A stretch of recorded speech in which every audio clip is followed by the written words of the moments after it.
नमस्कार साथियों, हम लोग फिजिक्स क्लास को पार्ट 6 तक देखे थे। आज हम पार्ट 7 की ओर चलते हैं, है कि नहीं। तो टाइम को बर्बाद करते हुए आगे बढ़ते हैं हम लोग। एक रिक्वेस्ट है कि चैनल को सब्सक्राइब करने की कोशिश कीजिएगा, क्योंकि जितना संभव प्रयास रह रहा है हम लोग की तरफ से वो करने की कोशिश कर रहे हैं और पार्ट बाय पार्ट सभी वीडियो को डालने की कोशिश करेंगे, ठीक ना। और उसे पढ़ लीजिएगा, नोट्स बनाना है, जो करना है वो आप कीजिएगा, ठीक है। तो आगे बढ़ते हैं। यहाँ पे देखिए, रेखीय आवेश घनत्व क्या है, ठीक ना। रेखीय आवेश घनत्व क्या है, तो देखिए एक रेखीय आवेश घनत्व क्या होता है कि एकांक लंबाई, जैसे लंबाई का कोई छड़ है, ये लंबाई का कोई छड़ है, तो इसके लंबाई में जो आवेश का मान उपस्थित रहेगा उसी को हम लोग क्या कहेंगे, रेखीय आवेश घनत्व कहेंगे। यानी एकांक लंबाई में उपस्थित आवेश के मान को क्या कहते हैं, रेखीय आवेश घनत्व कहते हैं। इसे लैम्डा से सूचित किया जाता है, यानी कि एकांक लंबाई में आवेश का जो मान उपस्थित रहेगा उसे हम लोग क्या कहेंगे, रेखीय आवेश घनत्व कहते हैं। तो लैम्डा बराबर क्यू बाई एल, मतलब एकांक लंबाई में उपस्थित आवेश को मान को क्या कहते हैं, रेखीय आवेश घनत्व कहते हैं। यदि इसका मात्रक की बात हम लोग कर लें तो देखिए मात्रक क्या हो जाएगा, कूलाम प्रति मीटर, है कि नहीं। यानी एकांक लंबाई में उपस्थित आवेश के मान को क्या कहते हैं, रेखीय आवेश घनत्व कहते हैं। उसी प्रकार एकांक क्षेत्रफल, जैसे मान लीजिए एक चदरा है, यह क्या है, यह चदरा है, और इसके क्षेत्रफल में जो क्या उपस्थित रहेगा, एकांक क्षेत्रफल में आवेश जितना उपस्थित रहेगा, आवेश का जितना मान होगा उसी को हम लोग क्या कहेंगे, पृष्ठीय आवेश घनत्व कहेंगे। यानी कि एकांक क्षेत्रफल में उपस्थित आवेश के मान को पृष्ठीय आवेश घनत्व कहते हैं। क्या कहते हैं, पृष्ठीय आवेश घनत्व कहते हैं। दो बार लिखा गया है, पृष्ठीय आवेश घनत्व कहते हैं। इसे सिग्मा से सूचित किया जाता है, यानी कि कहा जाएगा एकांक क्षेत्रफल में उपस्थित आवेश के मान को हम लोग क्या कहते हैं, तो पृष्ठीय आवेश घनत्व कहते हैं। यानी सिग्मा बराबर क्यू बाई ए। इसका मात्रक की बात हम लोग करें तो इसका मात्रक क्या होगा, कूलाम प्रति मीटर स्क्वायर होगा। यानी कि एकांक क्षेत्रफल में आवेश का जो मान होगा उसी को हम लोग पृष्ठीय आवेश घनत्व कहते हैं। और एक चीज और पिछले वीडियो में हम लोग बता चुके थे कि लंबाई के कारण, है कि नहीं, लंबाई के कारण किसी चालक के लंबाई के कारण जो होता है गौसीय पृष्ठ का सतह होता है बेलनाकार, या आवेशित चदरे के कारण गौसीय पृष्ठ का सतह क्या होता है, बेलनाकार, जो कि अभी आगे यूज होने वाला है, उपयोग होने वाला है। इसी से रिलेटेड एक और टॉपिक होता है जो यहाँ पे हम नहीं लिख पाए हैं, तो हम इसको देख लेते हैं। यहीं पे हम इसको देख लेते हैं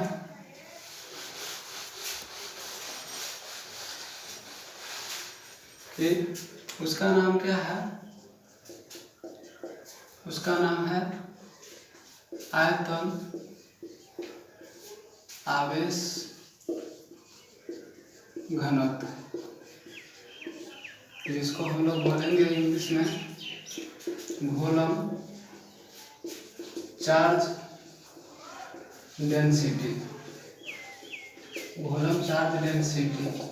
ये क्या होता है कि मान लीजिए आपके पास इस तरह से कोई एक घन है, इसके इस तरह से आपके पास कोई एक ठो घन है, तो इसके एकांक आयतन में जो रहेगा क्या चीज, आवेश का मान।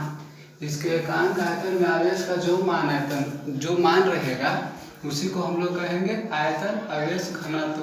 यानी कि इकाई आयतन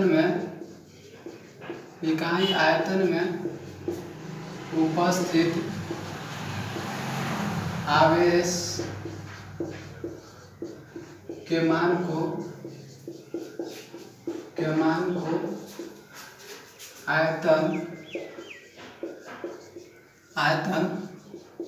आवेश घनत्व कहते हैं। इसे ऐसे दिया जाता है रो, इसे रो द्वारा सूचित किया जाता है, इसे रो द्वारा सूचित किया जाता है है कि नहीं। यानी कि एकांक आयतन में उपस्थित आवेश के मान को क्या कहते हैं, आयतन आवेश घनत्व कहते हैं। क्या कहते हैं, आयतन आवेश घनत्व कहते हैं। और इसका मात्रक क्या होता है, तो इसका मात्रक होता है कूलाम प्रति घन मीटर। कूलाम प्रति घन मीटर, याद रखिएगा। अब यहाँ से दो चीज हम लोग, तीन चीज देखें, रैखिक आवेश घनत्व, पृष्ठीय आवेश घनत्व और आयतन आवेश घनत्व। इन चीज़ों पर थोड़ा सा आपको बताने की कोशिश हम कर रहे हैं, खास करके पृष्ठीय आवेश घनत्व पर। इसे स्क्रीनशॉट कर लीजिए, मिटाते हैं जल्दी से। तो देखिए आगे बढ़ते हैं हम लोग, देखिए मिटाते हैं। देखिए बताते हैं आपको।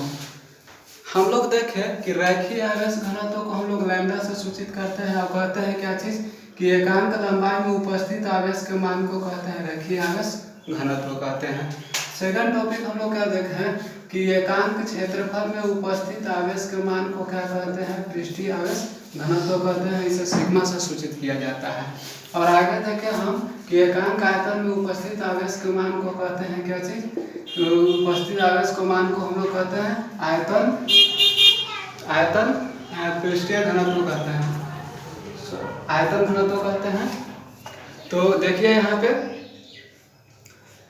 आयतन आवेश घनत्व, जिसको हम क्या चीज द्वारा सूचित करते हैं, तो सूचित करते हैं रो द्वारा। देखिए एक चीज देखिएगा, ये दोनों में कुछ संबंध आपको दिखाई दे रहा होगा कि सिग्मा जो है क्षेत्रफल के क्या है, व्युत्क्रमानुपाती है, उल्टा नहीं है। यानी सिग्मा बराबर करे तो 1 वही है, ऐसा तो लिख सकते हैं। यानी कि जब क्षेत्रफल का मान आप बढ़ाइएगा, किसी चदरे के क्षेत्रफल के मान को बढ़ाइएगा, तो उसका मान पृष्ठीय आवेश घनत्व का मान क्या होगा, घटेगा। पृष्ठीय आवेश घनत्व का मान क्या होगा, घटेगा। और यदि इसके क्षेत्रफल को कम कर दे, सपोज डेट आपके पास एक ऐसा मतलब सरफेस है, सतह है, उसका क्षेत्रफल को आप कम कर दे तो क्या होगा, क्षेत्रफल को कम कर दीजिएगा तो पृष्ठीय आवेश घनत्व का मान क्या हो जाएगा, बढ़ जाएगा। तो याद रखिएगा कि किसी पृष्ठ के सतह के क्षेत्रफल को कम किया जाएगा, लंबाई या चौड़ाई को कम कर दीजिएगा तो उसका क्या हो जाएगा, पृष्ठीय आवेश घनत्व बढ़ जाएगा। यदि क्षेत्रफल को कम करिएगा तो पृष्ठीय आवेश घनत्व क्या हो जाएगा, बढ़ जाएगा। अगर क्षेत्रफल को बढ़ा दीजिएगा तो पृष्ठीय आवेश घनत्व का मान क्या हो जाएगा, घट जाएगा। तो उसी प्रकार यदि आपके पास एक नुकीला क्षेत्र है, नुकीला टाइप के, तो उसका क्षेत्रफल बहुत कम होगा। क्षेत्रफल कम होगा तो पृष्ठीय आवेश घनत्व का मान क्या होगा, अधिक होगा। याद रखिएगा। या कोई लंबाई का छड़ है और उसका लंबाई का मान को कम कर दीजिएगा, और कम कर दे और कम कर दे, तो जाहिर सा बात है कि रैखिक आवेश घनत्व का मान बढ़ जाएगा। यदि लंबाई के मान बढ़ा दीजिएगा तो रैखिक आवेश घनत्व का मान क्या हो जाएगा, घट जाएगा। तो एक चीज याद रखिएगा कि दोनों में संबंध क्या चीज का है, व्युत्क्रमानुपाती का, उल्टा का संबंध है। इसमें भी उल्टा का यानी व्युत्क्रमानुपाती का, यहाँ पे भी व्युत्क्रमानुपाती का संबंध है कि नहीं। तो वहीं से देखिए यहाँ पे एक सवाल है कि ऊंचे भवन में नुकीले तड़ी चालक का प्रयोग किया जाता है, क्यों। हम जानते हैं कि नुकीले भाग का क्षेत्रफल कम होता है। अभी हम आपको बताएं कि जिस भाग का, जिस भी सरफेस का, जिस भी सतह का क्षेत्रफल कम होता है उसका पृष्ठीय आवेश घनत्व अधिक होता है। तो नुकीले भाग का क्षेत्रफल कम होता है, इससे इसका पृष्ठीय घनत्व अधिक होता है। इसके कारण उसका पृष्ठीय आवेश घनत्व क्या होगा, अधिक होगा। जब इसके निकट आवेशित बादल पहुंचते हैं तो प्रेरण के कारण त्वरित चालक पर विपरीत प्रकृति के आवेश उत्पन्न हो जाते हैं। इससे भवन पर बिजली गिरने की संभावना कम हो जाता है। आपको एक मेथड बताया थे, प्रेरण मेथड आवेश चैप्टर में, कि विपरीत प्रकृति के आवेश क्या हो जाता है, उत्पन्न हो जाता है, जिससे एक दूसरे से आकर्षित हो जाती है। तो क्या होगा उस कंडीशन में कि जो बिजली गिरने का चांसेस में रहेगा, भवन के भवन पर क्या होगा, नहीं गिरेगा, जो भी रहेगा वो बच जाएगा। यानी इतना बात याद रखिएगा कि जिस भी सतह का पृष्ठीय आवेश घनत्व अधिक है, इसका मतलब उसका क्षेत्रफल ज़्यादा है, और जिसका क्षेत्रफल, जो सरफेस का क्षेत्रफल कम है, तो उसका पृष्ठीय आवेश घनत्व क्या होता है, अधिक होता है। इन तीन टॉपिक को हम लोगों ने देखा कि रैखिक आवेश घनत्व किसे कहते हैं, तो एकांक लंबाई में उपस्थित आवेश को मान को रैखिक आवेश घनत्व कहते हैं। एकांक क्षेत्रफल में उपस्थित आवेश के मान को पृष्ठीय आवेश घनत्व कहते हैं। और एकांक आयतन में उपस्थित आवेश के मान को आयतन आवेश घनत्व कहते हैं। इसका मात्रक हम लोग देखें कि कूलाम प्रति मीटर, इसका देखें कूलाम प्रति मीटर स्क्वायर है, इसका कूलाम घन मीटर प्रति घन मीटर है कि नहीं। अब इस टॉपिक के बाद ये वाला हम लोग देख लिए कि क्यों होता है नुकीले तड़ी चालक का प्रयोग क्यों किया जाता है, खासकर एक ही रीजन है यहाँ पे, क्योंकि इसका पृष्ठीय आवेश घनत्व क्या होता है, अधिक होता है। पृष्ठीय आवेश घनत्व अधिक होने के पीछे रीजन क्या है कि इसका क्षेत्रफल कम होता है। जिस भी भाग का क्षेत्रफल कम होगा उसका पृष्ठीय आवेश घनत्व अधिक होगा। उसके बाद अब हम लोग जो पढ़ेंगे कितना आप स्क्रीनशॉट करने की कोशिश करें। तो चलिए अब हम आगे देखते हैं इम्पोर्टेंट क्वेश्चन आपके सामने कि अभी हम लोग देखें रेखीय आवेश घनत्व, पृष्ठीय आवेश घनत्व, आयतन आवेश घनत्व। तो गॉस की सहायता से लंबाई के कारण विद्युतीय क्षेत्र का मान कितना होता है, आवेशित चौतरे के कारण कितना है, उन सभी का व्यंजक कितना होता है, उस व्यंजक को हम लोग क्या चीज करेंगे गॉस प्रमेय की सहायता से प्राप्त करने की कोशिश करेंगे। यहाँ पे देखिए तो गॉस प्रमेय की सहायता से किसी आवेशित छड़ के कारण किसी बिंदु पर विद्युतीय क्षेत्र का मान के लिए व्यंजक प्राप्त करना है। आपके पास हम एक कार्य किए तो आवेशित छड़ ले लिए, क्या कर लिए, आवेशित छड़ ले लिए। आपको हम बताए थे कि आवेशित छड़ के कारण गॉसियन सतह का आकार बेलनाकार होता है, पिछले वीडियो में हम बता चुके हैं। तो इससे कहीं एक r दूरी पर आपको सपोर्टेड कैचेस का मान ज्ञात करना है। तो आपको ज्ञात करना है विद्युतीय क्षेत्र का मान। तो आप क्या कीजिएगा, इस तरह से आप एक काल्पनिक बंद पृष्ठ की कल्पना कीजिएगा कि इस चीज को ज्ञात करने के लिए, तो विद्युतीय क्षेत्र के मान को ज्ञात करने के लिए आप एक काल्पनिक बंद पृष्ठ की कल्पना कीजिएगा। तो आप एक बंद पृष्ठ की इस तरह से कल्पना किए, कुछ यहाँ भी आप इस तरह से कीजिएगा, ठीक है। चलिए अब एक बात बताइए, जब यहाँ पे प्लस आवेश है, यहाँ पे प्लस आवेश मतलब कि क्या है, सब जगह धनावेश है। तो धनावेश के कारण विद्युतीय क्षेत्र की दिशा प्लस से क्या होती है, दूर होती है, आपको हम बता चुके हैं। तो इस पॉइंट पे हम लोग देखेंगे कि विद्युतीय क्षेत्र की दिशा इस तरह से है, और यहाँ पे भी हम लोग देखेंगे ऐसे विद्युतीय क्षेत्र की दिशा, या फिर यहाँ पे भी आप बात कर लीजिएगा तो विद्युतीय क्षेत्र की दिशा इस तरह से ही होगी। लेकिन हम इन तीनों पॉइंट पे क्यों कह रहे हैं, इस तीनों पॉइंट पे हम क्यों बोल रहे हैं, यदि हम यहाँ पे विद्युतीय क्षेत्र E1 बोले, यहाँ पे हम E2 बोले, यहाँ पे E3 बोले, क्यों कह रहे हैं कि एक चीज जो है, जो सदिश क्षेत्रफल है यहाँ पे तो इसी दिशा में होगा, मतलब कि सदिश क्षेत्रफल सतह के लंबवत तो इसी दिशा में होगा, ds वेक्टर इसी दिशा में होगा कि नहीं होगा। चलिए ठीक है, लेकिन यहाँ पे तो इस तरह का ना है, जैसे हम आपके पास कुछ गोल वस्तु जैसे इस तरह के ले लें, तो यहाँ पे तो सतह के लंबवत ऐसे हो जाएगी, ऐसे ना होगी, और इसके नीचे भी इसी तरह से सदिश क्षेत्रफल होगा, यानी कि यहाँ पे आप सदिश क्षेत्रफल कुछ इस तरह से होगा, और यहाँ पे सदिश क्षेत्रफल इस तरह से होगा कि नहीं होगा। आप देखिए विद्युतीय क्षेत्र और सदिश क्षेत्रफल के बीच यहाँ एंगल कितना, तो 90 डिग्री, यहाँ पे कितना 90 डिग्री, यहाँ पे कितना 0 डिग्री होगा कि नहीं होगा, कितना होगा 0 डिग्री होगा। यहाँ पे सदिश क्षेत्रफल और विद्युतीय क्षेत्र के बीच थीटा का मान 90 डिग्री, यहाँ पे 90 डिग्री और यहाँ पे 0 डिग्री होगा कि नहीं होगा, तो होगा। तो देखिए यहाँ पे यदि हम यहाँ पे देखिए जो माने हैं, पहले माना कि एक आवेशित छड़ का रेखीय आवेश घनत्व लैम्डा है। ये जो आवेशित छड़ है इसका रेखीय आवेश घनत्व कितना है, लैम्डा है, ठीक है। इस छड़ के कारण r दूरी पर, ये कितना दूरी है, ये दूरी है कितना r है, तो r दूरी पर स्थित किसी बिंदु पर, मान लीजिए यहाँ बिंदु है, यहाँ बिंदु है, यहाँ बिंदु है, इस बिंदु पर विद्युतीय क्षेत्र का मान कितना है, E है, जो हम दर्शा दिए हैं E1, E2 और E3 के माध्यम से।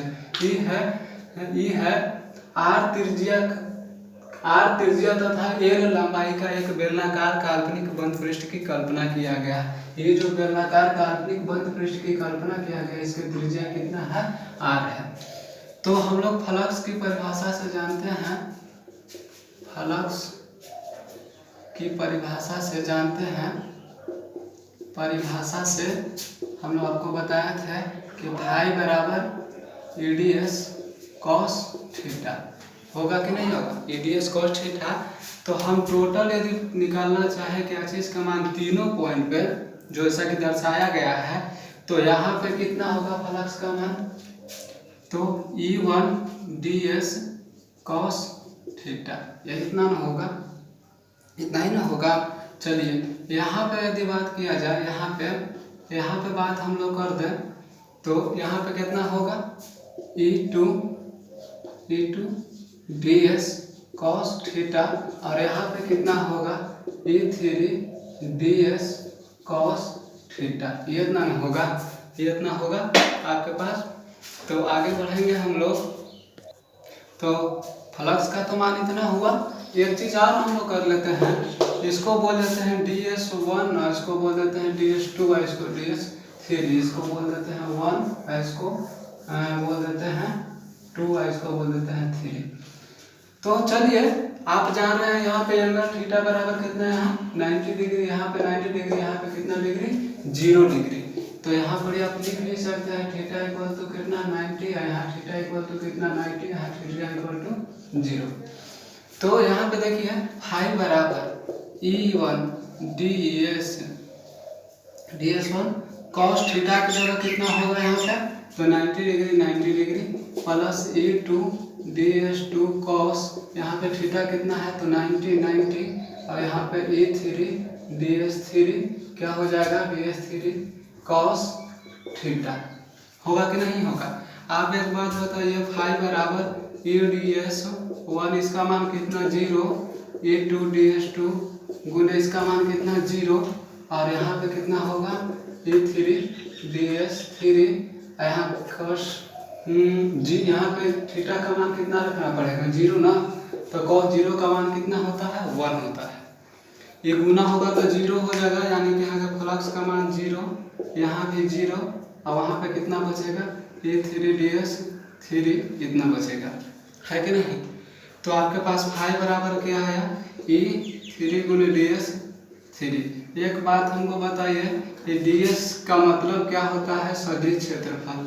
तो बेलन का पृष्ठीय क्षेत्रफल बराबर क्या होता है, बेलन का पृष्ठीय क्षेत्रफल बराबर फार्मूला क्या होता है, तो बेलन का पृष्ठीय क्षेत्रफल, तो पृष्ठीय क्षेत्रफल बेलन का वक्र पृष्ठीय क्षेत्रफल 2πRh होता है, लेकिन ये वाला लंबाई कितना है आपके पास, लंबाई कितना माने हैं L माने हैं, तो यहाँ पे h के स्थान पर क्या होगा L होगा। तो DS3 का वैल्यू कितना आएगा, वक्र पृष्ठीय क्षेत्रफल कितना आएगा 2πRL आएगा।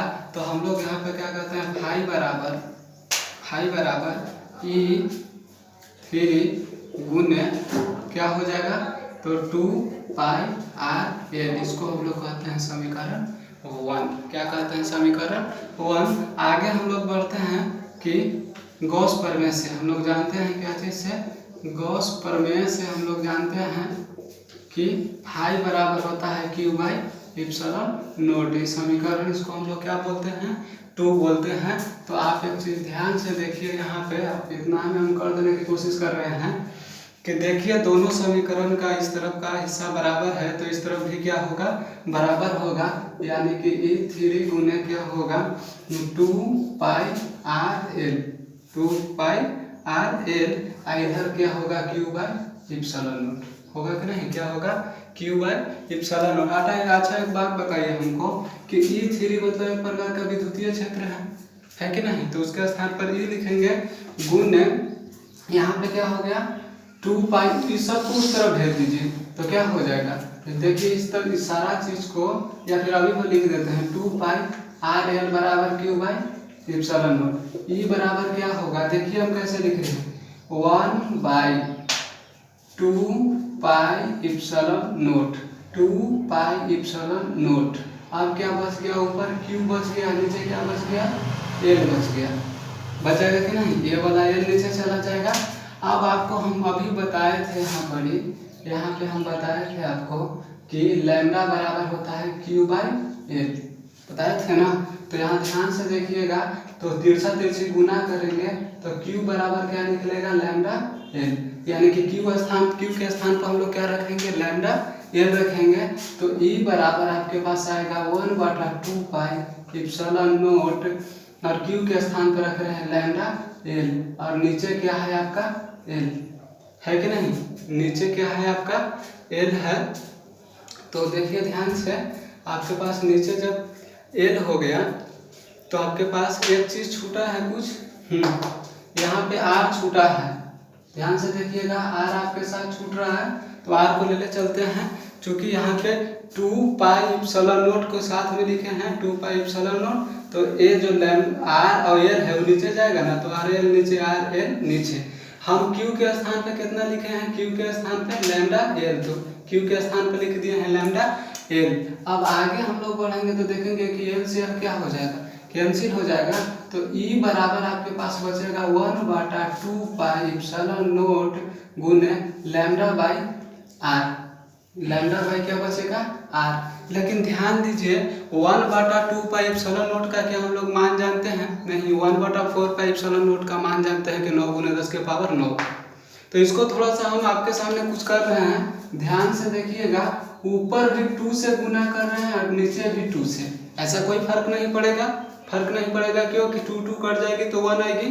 तो जब इतना हो जाएगा आपके पास, तो ध्यान से देखिए, यहाँ पे E बराबर आपके पास क्या होगा, E बराबर क्या होगा, गुना हो जाएगा, तो 2 दूना कितना 4, तो 1/4 पाई इप्सिलॉन नोट, और यहाँ 2 लैम्डा बाई क्या हो जाएगी, आर। यही फार्मूला होता है, किसका होता है, विद्युतीय क्षेत्र का, यही व्यंजक होता है, किसका होता है, विद्युतीय क्षेत्र का। तो ध्यान से देखिए, हमने क्या किया था, सबसे पहले एक आवेशी छड़ लिया, आवेशी छड़ के चारों एक काल्पनिक बंदी पृष्ठ की कल्पना किया जो बेलनाकार आकार का है, इसकी त्रिज्या आर है, दूरी कितना है आर है, लंबाई कितना है एल है। यहाँ पे विद्युतीय क्षेत्र इस दिशा में होगा, इस मिडिल पॉइंट पे भी इस दिशा में होगा, और यहाँ पर भी विद्युतीय क्षेत्र की दिशा उस तरफ होगा, जो कि विद्युतीय क्षेत्र की दिशा प्लस से दूर होती है। यहाँ पे सदिश क्षेत्र पर सतह के लंबवत, तो सतह के लंबवत ऊपर होगा, यहाँ भी सतह के लंबवत नीचे होगा, इसलिए एंगल यहाँ पे 90 डिग्री, यहाँ पे एंगल कितना होगा, 90 होगा। इसी दिशा में विद्युतीय क्षेत्र, इसी दिशा में है क्या चीज, सदिश क्षेत्रफल, तो एंगल कितना का मान होगा, 0 होगा। हम लोग जानते हैं फ्लक्स के परिभाषा से, फाई बराबर रेडियस कोस थीटा, कहीं कहीं ये ds को ही लिखा जाता है, कहीं कहीं देखिएगा, बहुत जगह क्या लिखा रहेगा, ये रहेगा जिसका क्षेत्रफल आपको समझना होता है, और ds को भी क्या समझना होता है, क्षेत्रफल समझना होता है। तो तीनों को हम लोग क्या कर दिए, जोड़ दिए, तीनों को जोड़ने के बाद एंगल के मान रखे, उसके बाद सोल्यूशन किए। सोल्यूशन करने के बाद यहाँ पे देखिए, बेलन का वक्र पृष्ठीय क्षेत्रफल होता है 2 पाई आर एच, लेकिन एच के स्थान पर क्या होगा, ये लंबाई है पूरा, इसलिए एल रख दिए हम लोग। उसके बाद गॉस प्रमेय से चले तो फाई बराबर Q बाई इप्सिलॉन नोट, समीकरण 1 और 2 से लिख लीजिएगा, यहाँ पे लिख दीजिएगा, थोड़ा सा यहाँ पे लिखना होगा, समीकरण 1 तथा 2 से, समीकरण 1 तथा 2 से देख लीजिएगा कि इधर वाला बायां पक्ष बराबर है, तो दायां पक्ष भी क्या होगा, आपका बराबर होगा, इसलिए इतना लिखे हैं, E3 गुने DS3, मतलब DS3 का वैल्यू यहाँ पे रख दिए हैं कितना, 2 पाई आर है, ये वाला पूरा लिखे हैं, यहाँ देखिए, और ये वाला लिखे हैं Q बाई इप्सिलॉन नोट, है कि नहीं। उसके बाद हम लोग क्या किए, E3 का मतलब एक प्रकार का विद्युतीय क्षेत्र है, 2 पाई आर एल के 2 pi R L Q by epsilon naught, E का E सब को भेज दिए नीचे, ये सब को पूरा को कहाँ भेज दिए, नीचे भेज दिए, और Q बाई क्या हो गया, आर एल। देखिए 2 पाई इप्सिलॉन नोट को एक साथ लिख दिए और आर एल को नीचे भेज दिए। उसके बाद हम लोग जानते हैं कि लैम्डा बराबर फार्मूला Q बाई एल होता है, तो यहाँ से तिरछा गुना करके Q एल, मतलब Q का मान निकाल लिया, आवेश का मान निकाल लिया, जो कितना आया, Q एल आया। यहाँ पे आवेश के स्थान पर Q, वो आवेश के स्थान पर हम लोग लैम्डा एल रख दिए, जो कि आवेश का मान आया था, एल से एल कट गया। उसके बाद E बराबर आया 1/2 पाई इप्सिलॉन नोट लैम्डा बटा आर, इसमें हम 2/2 से दोनों को गुना कर दिए, तो यहाँ गुना होकर हो गया 2 लैम्डा, यहाँ कितना हो गया 4 पाई इप्सिलॉन नोट, यानी कि E बराबर आया 1/4 पाई इप्सिलॉन नोट 2/2 लैम्डा बटा आर। इतना को स्क्रीनशॉट करिए। चलिए नेक्स्ट हम लोग देखते हैं कि गॉस प्रमेय की सहायता से किसी आवेशित चदरे के कारण किसी बिंदु पर विद्युतीय क्षेत्र का मान के लिए व्यंजक प्राप्त करें। देखिए, एक तो ये आवेशित चदरा है, इससे किसी बिंदु पर विद्युतीय क्षेत्र का मान ज्ञात करना है। आपको बताया था कि आवेशित चदरे के कारण गॉसियन सतह का क्या होता है आकार, बेलनाकार होता है। तो गॉसियन सतह का आकार हमने क्या कर लिया, बेलनाकार ले लिया। अब देखिए सपोज डेट एक बात समझिए, जैसे एक पेजा देखिए हम बात कर रहे हैं आपके सामने कि ध्यान से देखिएगा। तो मान लीजिए ये आपके चादरा है, ये आपके, और इसके बेलनाकार मतलब कि इसमें मान के चलिए बेलन घुसाना इस तरह से। देखिए ये बेलन हो गया, ये आवेशित चादरा हो गया, ये आवेशित क्या हो गया, चादरा हो गया। इस तरह से होगा ये फिगर, जैसे इस तरह से होगा, ये आवेशित चादरा है या ये बेलनाकार हो गया, ये बेलन हो गया। जो गॉसियन सतह का आकार है बेलनाकार है, तो ये दर्शाया गया है बेलन को।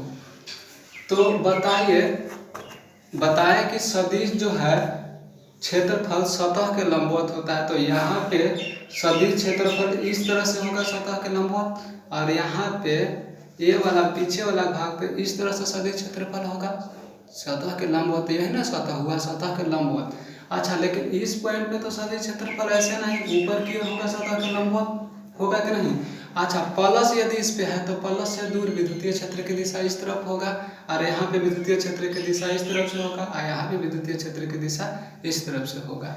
तो यहाँ पे हम एक चीज देखें कि इस पॉइंट पे विद्युतीय क्षेत्र की दिशा कुछ इस तरह से होगी कि नहीं होगी, और यहाँ पे सदिश क्षेत्रफल भी इसी दिशा में होगा। तो यहाँ पे सदिश क्षेत्रफल को ds, आई भी इसी दिशा में विद्युतीय क्षेत्र भी होगा, यहाँ भी विद्युतीय क्षेत्र भी इसी दिशा में होगा। अच्छा, सदिश क्षेत्रफल भी इसी दिशा में होगा, लेकिन यहाँ पे सदिश क्षेत्रफल जो है वो लंबवत होगा, और विद्युतीय क्षेत्र की दिशा कुछ इस तरह से होगा यहाँ पे। तो यहाँ पे भी वही काम हम लोग कर सकते हैं कि यदि इसको 1 कह दे, इसको 2 कह दे, और इसको 3 कह दे, है कि नहीं। तो ध्यान से यहाँ पे देखिएगा, हम लिखे माना कि एक आवेशित चादरा का रैखिक आवेश घनत्व सिग्मा है। इस चादरा के कारण किसी बिंदु पर विद्युतीय क्षेत्र के लिए व्यंजक प्राप्त कर रहे हैं। अब विद्युतीय क्षेत्र के व्यंजक को प्राप्त करने के लिए हमने काल्पनिक गॉसियन सतह का बनाया जो बेलनाकार के आकार का है। तो बताइए काल्पनिक मतलब बेलनाकार सतह से गुजरने वाले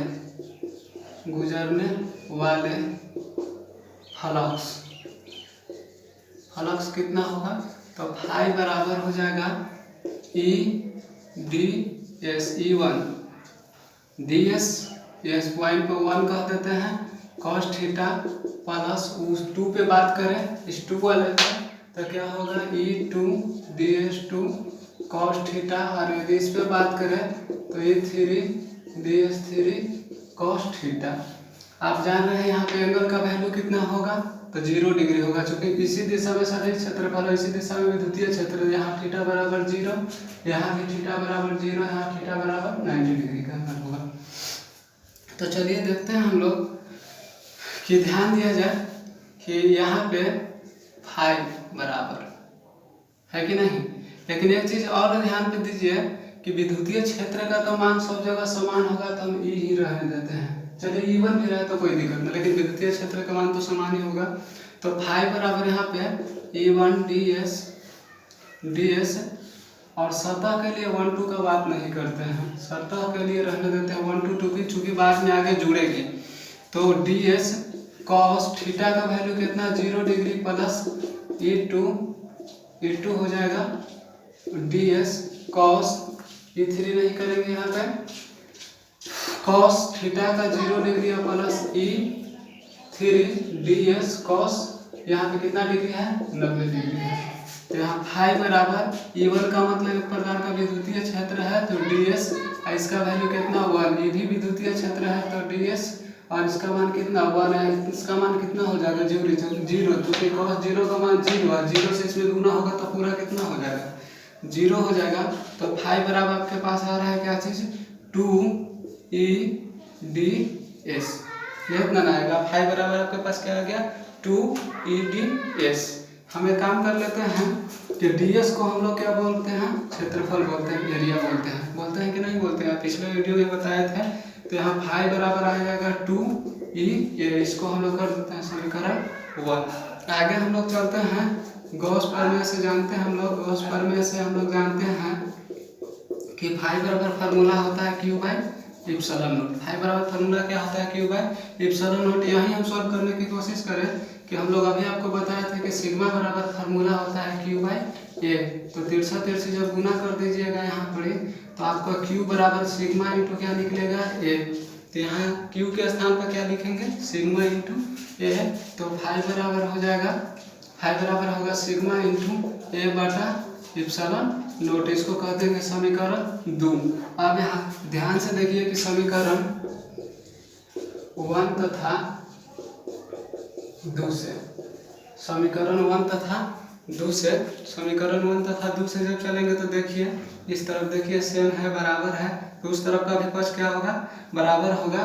तो यहाँ पर होगा 2e ए बराबर क्या हो जाएगा sigma into A, sigma into A by epsilon not. Area से एरिया दोनों खत्म हो गया तो ई बराबर आपके पास क्या बचेगा तो सिग्मा बटा 2 इप्सिलॉन नॉट। तो यहाँ पे आया आपका क्या चीज विद्युतीय क्षेत्र का मान सिग्मा बटा 2 इप्सिलॉन नॉट। देखिए हम लोग क्या किए, आवेशित चौदरा के कारण सबसे पहले एक बेलनाकार गौसीय पृष्ठ की कल्पना किया। यहाँ पे देखिए विद्युतीय क्षेत्र और सदिश क्षेत्रफल के बीच का एंगल कितना होगा, तो एंगल कितना होगा यहाँ पे 0 डिग्री होगा, यहाँ पे कितना होगा 0 डिग्री होगा, यहाँ पे कितना होगा 90 डिग्री होगा। तो हमने क्या किया E1 ds cos theta E2 ds theta, मतलब इससे जितना विद्युतीय बल रेखा गुजर रहा है उसी की संख्या को हम लोग को विद्युतीय फ्लक्स कहते हैं, टोटल फ्लक्स का मान निकाले। तो सभी को क्या कर दिए जोड़ दिए। उसके बाद देखिए ई डी एस यहाँ पे 0 था, यहाँ पे थीटा इक्वल टू कितना 0, तो 0 लिखे, यहाँ पे थीटा इक्वल टू कितना 0, तो 0 लिखे, यहाँ पे कितना थीटा इक्वल टू 90, तो 90 रखे। चलिए अब यहाँ पे देख लीजिए cos 0 का मान 1 होता है, cos 0 का मान 1 होता है, इसका मान होगा, इसका मान 0 होगा, और 0 से जब इतना में गुना करेंगे तो पूरा क्या हो जाएगी 0 हो जाएगी। और यहाँ पे ध्यान से देखिएगा कि E1 मतलब विद्युतीय क्षेत्र, तो क्या चाहिए विद्युतीय क्षेत्र लिखा है, E2 मतलब क्या विद्युतीय क्षेत्र, तो विद्युतीय क्षेत्र को लिखे हैं, और ds है, ds है। जब ये दोनों को जोड़ेंगे तो आपके पास क्या आएगा 2ds, और ds का मतलब क्या है क्षेत्रफल है, वक्र पृष्ठीय क्षेत्रफल, उसका बात कर लें तो क्षेत्रफल को दर्शा रहा है। तो फाई बराबर आया 2e a।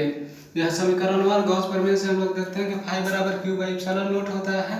हम लोग अभी बताए थे आपको, अभी आपको हम बताए थे कि सिग्मा बराबर जिसको पृष्ठीय आवेश घनत्व बोला जाता है क्यू बाई ए होता है। जब तिरछा तिरछी गुना कर लेंगे, तिरछा तिरछी जब हम गुना करके निकालेंगे, इसका तिरछा तिरछी गुना करेंगे तो यहाँ से क्यू आ जाएगी, यहाँ से कितना हो जाएगा क्यू हो जाएगा, ऐसे इसमें गुना करेंगे तो क्यू बाई ए हो जाएगा। और उसके बाद क्यू के स्थान पर हम रख दिए सिग्मा इंटू ए। और समीकरण 1 और 2 से देख लीजिए इस तरह बराबर LHS बराबर RHS भी क्या होगा बराबर होगा, इसलिए 2e a वाला लिखे हैं 2e a। उसके बाद फिर ये वाला लिखे हैं हम, देखिए एरिया से एरिया दोनों कैंसिल हो गया ऐसे, तो जो बचा उसको लिख दिए। आइए किसका मान प्राप्त हुआ, तो विद्युतीय क्षेत्र का मान, क्या चीज़ के कारण, तो आवेशित चौदरे के कारण। इसे स्क्रीनशॉट लेने की कोशिश करें।